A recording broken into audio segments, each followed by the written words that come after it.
Bonjour, Philippe du blog Piloter TPE. Je vais vous parler du moteur le plus puissant du monde. Vous savez ce que c'est? Souvent, on mentionne l'argent, le pouvoir. Non. Le moteur le plus puissant du monde, ce sont les habitudes. Et je vais vous proposer aujourd'hui de mettre en place 6 petites habitudes toutes simples, mais qui peuvent changer votre vie. D'accord. Pourquoi? Parce que ces habitudes, elles se glissent dans notre vie au quotidien sans y prendre garde. Et finalement, ce n'est pas conscient. Mais lorsqu'on en devient conscient et qu'on utilise le système des habitudes, on parle souvent des mauvaises, mais les bonnes, ça marche aussi, d'accord, on en fait un moteur, un levier qui va vraiment changer la donne pour vous. Donc, il est temps de choisir celles qui vont vous rendre la vie meilleure. Ok? Alors, quelles sont les habitudes qui peuvent changer votre vie? D'abord, la première, faites un voyage au-delà de votre zone de confort. Et oui, on est bien dans son petit, justement, cercle habituel, des petites routines, et puis un jour chasse l'autre, et on arrive à la fin de la semaine. Sortez un petit peu de votre zone de confort. Le changement, oui, c'est difficile, mais c'est aussi enthousiasmant, enrichissant. Et pourquoi l'éviter à tout prix?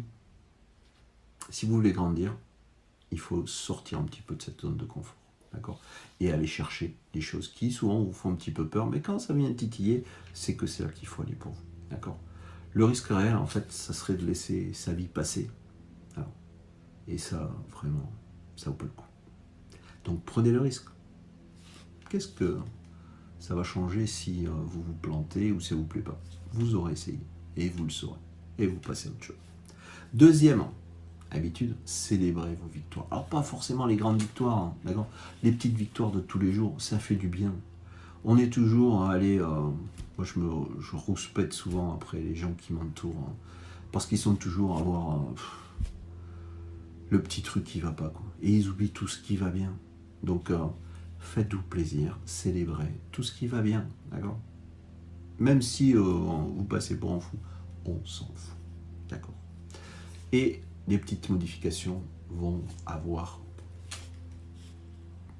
oui, des grands changements qui font arriver régulièrement. Parce que dites-vous que la vie elle est courte, donc il faut commencer aujourd'hui. Je vous encourage à avoir une boîte à idées ou un cahier. On est bourré de bonnes idées, d'accord?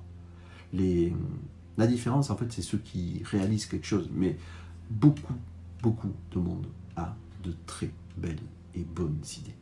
Simplement, ils les oublient, ça passe. Donc, même si vous ne faites jamais rien, notez quelque part, en papier, Evernote, ce que vous voulez, mais pratiquez. D'ailleurs, j'ai fait un article dessus, je vous encourage à le lire. Il est vraiment très pratique. Qu'elle soit bizarre, on s'en fout. Ça n'a pas d'importance. Notez. Parce que qui sait, un jour, c'est quelque chose qui va changer votre vie. Relativisez, et pour cela, appliquez la règle des 10 ans. Il vous arrive une tuile. Ok, mais cette tuile, est-ce que c'est vraiment une tuile, d'accord, ou c'est juste la vie? Projetez-vous dans 10 ans. Est-ce que vous allez vous en rappeler? Est-ce que ça aura changé vraiment votre existence? Et relativisez, parce que souvent, on s'embête la vie pour pas grand-chose. D'accord? Et 5e habitude, cherchez à comprendre et ensuite à vous faire comprendre, d'accord? Et pas dans l'autre sens. D'accord? Dans une discussion, moi j'assiste régulièrement à des dialogues de sourds, je suis surpris de voir que les gens disent la même chose et ils sont en train de s'engueuler. Alors, soyez vraiment en écoute active.